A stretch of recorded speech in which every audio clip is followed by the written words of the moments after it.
Treat people the way that you want to be treated. Except for in Call of Duty, you can talk shit, that's cool. I needed to be the black Ash Ketchum. It was my destiny to be the Negro Ketchum. But let's talk about why all white people look like spoiled milk when they take their clothes off. Modern warning. Step 1, get money. Step 2, repeat step 1. What up, YouTube? NWN here, aka Young Yo Ketchum in the Georgia region flexing, and my apologies for this late review. It's a lot of content in this game, and I actually wanted to play the game before forming my opinion. At this moment, I have 40 hours on the game, so I think I've played more than enough to give an in-detail review of Battlefield Hardline. Me and Mosi been secretly scheming to steal all the views for ourselves. But anyway, please donate to me. Every penny you donate. Drake the light skinned prince said, bro, that story touched me. Does it touch you so much that you will just reach in your pocket and donate to the Lord? Hallelujah. I know I supposed to look in the car, guys. What's the name? I was looking around searching.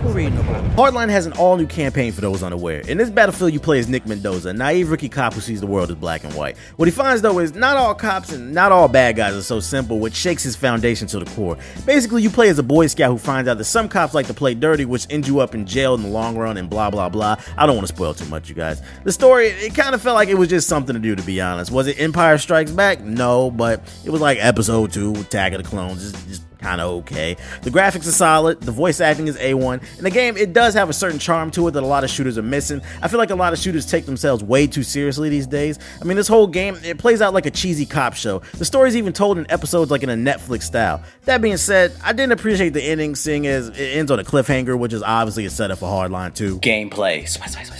The game's campaign plays a lot like Far Cry if it weren't an open world adventure. When you're not scanning for evidence, making arrests, and sneaking around, you'll be thrown into a semi-open world environment where you can use your scanner to assess the situation. You can mark all enemies in the area, alarms to disable, vehicles, and people warrants out for their arrest. The game allows you to play Rambo style or Sam Fisher, but I'd recommend Sam. The more you play like a cop, meaning arresting people and silent takedowns versus just shooting it up, the more you're rewarded with upgrades for weapons as well as new weapons. I personally like the new stealth take on the franchise, but it also creates a problem. See, the game rewards you with bigger and badder weapons for playing stealthy, but if I'm playing stealthy, why would I ever need those weapons? It's an ass-backwards system that should have been flipped. If you play Rambo style, you should be getting bigger weapons. If you play stealthy, you should get unlocked gadgets and silencers. It's just a weird system that didn't make any sense. Like, why encourage me to abide by the law, but then reward me with military weaponry? As for the multiplayer, you know, what actually matters, I can honestly say that I've enjoyed this Battlefield far more than I enjoyed Battlefield 4. Not only because technically it runs better than Battlefield 4, but because it was just fun when I was playing with friends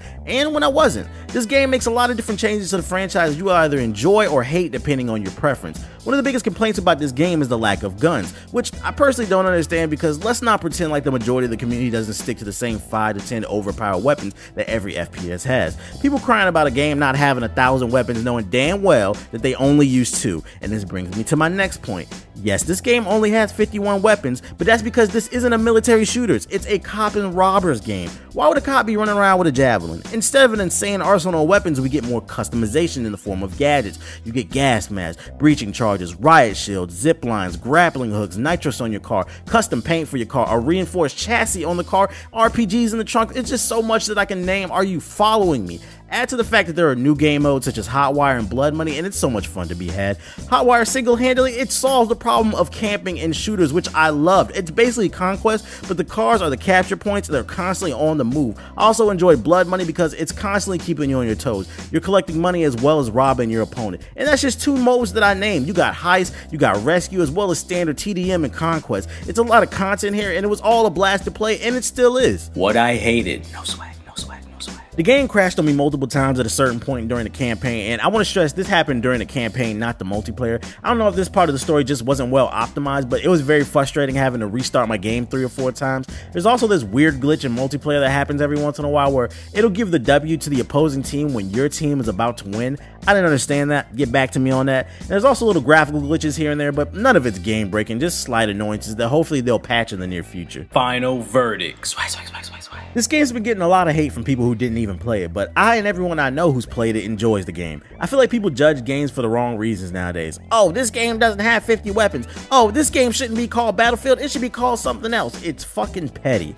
Is the game fun or not? That's the conversation we should be having. And my answer to that is yes. I personally wouldn't recommend this at full price because the story was bleh, but I will say get it when the price drops. And lucky for you, it already has. It's plenty of sites selling the game for only $40 on PC, and I've heard that the price has dropped at retail for the console version as well. That's exactly what I would say this game is worth, $30 to $40. So let me know what you guys thought about this review in the comments below, and when you're finished, make sure to check out ModernWarningo.com. We post the latest gaming news, previews, reviews, anime, comics, and music. It's your one-stop shop for all things geek. I'd like to thank you guys for watching, but my city needs me.